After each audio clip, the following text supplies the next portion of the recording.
So, it's probably official that Michael Keaton has signed on to be the Vulture in Spider-Man Homecoming. Let me tell you why. The director of Spider-Man Homecoming, who also directed a film called Cop Car, starring Kevin Bacon, came out last year. It was good. It was a really good film. I really liked it. But anyway, not too long ago, he tweeted a picture, a little short animation of Michael Keaton walking down the aisle when the movie Spotlight won Best Picture at the Oscars this year.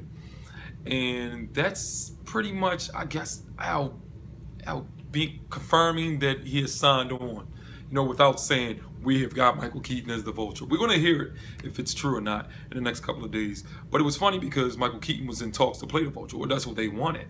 And I think because of his portrayal of Birdman recently, and Michael Keaton does have an appearance of Adrian Toomes, who is the Vulture in the Spider-Man comics. It was a good idea, or they thought that would be a good look. And he's also a well-respected actor. He's really good. He started out doing mostly comedies, but he's a really good actor. And they wanted Michael Keaton, but it seems like the deal fell flat. Now, some of the reasons that were said, these are all rumors and speculations, is because they might not be able to afford him with the budget. They already have Robert Downey Jr. in Spider-Man Homecoming, so it seemed like they might not be able to afford Michael Keaton also. Or whatever happened, a couple of days ago, they went back into negotiations, and not too long ago, we get Jon Watts, the director of Spider-Man Homecoming, tweeting that animation of Michael Keaton. So that's probably a hint that Michael Keaton has signed on, which is great. Also, in Marvel news, you all have heard it. It's been talked about all week, the past week anyway. A lot of talent has signed on to Thor 3, Ragnarok. And I'm happy. I'm, for one, happy about this. I really enjoyed the first Thor. Thor 2 wasn't too bad, but it just didn't reach those heights and those expectations people wanted from these Marvel movies.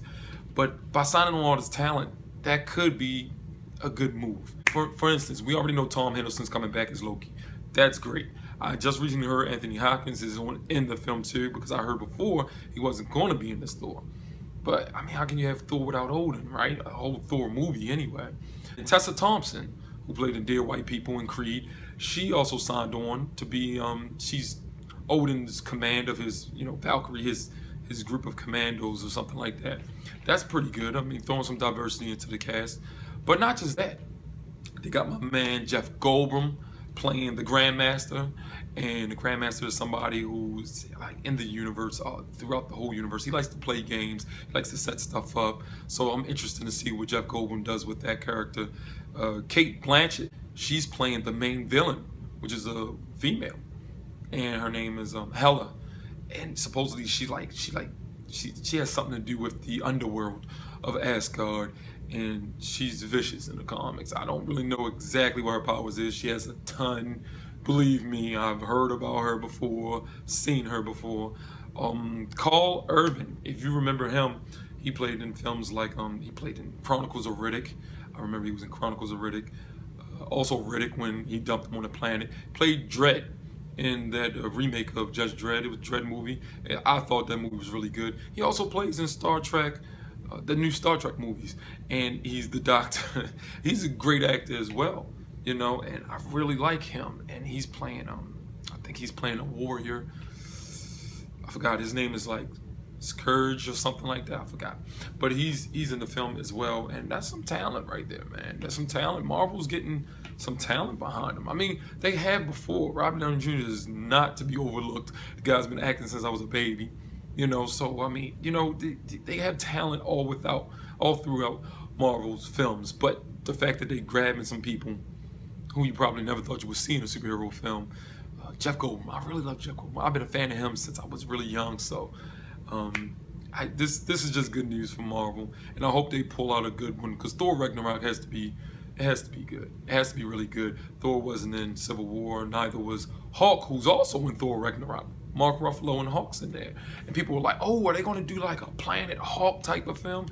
Maybe a mixture of that. They're not going to focus on Hulk solely. So, I mean, I believe it's going to very much be a Thor movie. So, it's just cool to have all this going on in this Thor film, because we really need a really good one. People really weren't feeling Dark World as much. Since Thor has been missing from events like Civil War, and the last time we saw him was Age of Ultron, it would be really nice to see a really well-rounded, great Thor movie.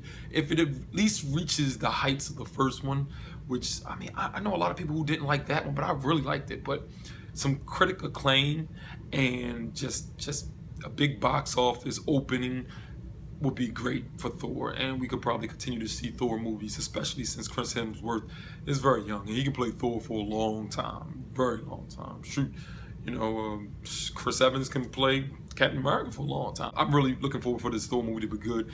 Spider-Man is my favorite superhero, so Spider-Man Homecoming I'm excited about a lot. And Michael Keaton, I really respect Michael Keaton and like his work. So that's just some news that I had for right now, especially with the Michael Keaton signing on for Spider-Man Homecoming. And if we're really going to find out if it's confirmed, we should be hearing it in the next couple of days. But John Watts posted that little clip on Twitter. I'm just happy for everything that's going on with Marvel right now. They've just been pleasing me so much. Anyway, that's it. Like the video if you like the video. Comment, share, and subscribe. And I will see you next time. Now you're wondering just what it means to be you. It isn't uncommon, you know. It's easy.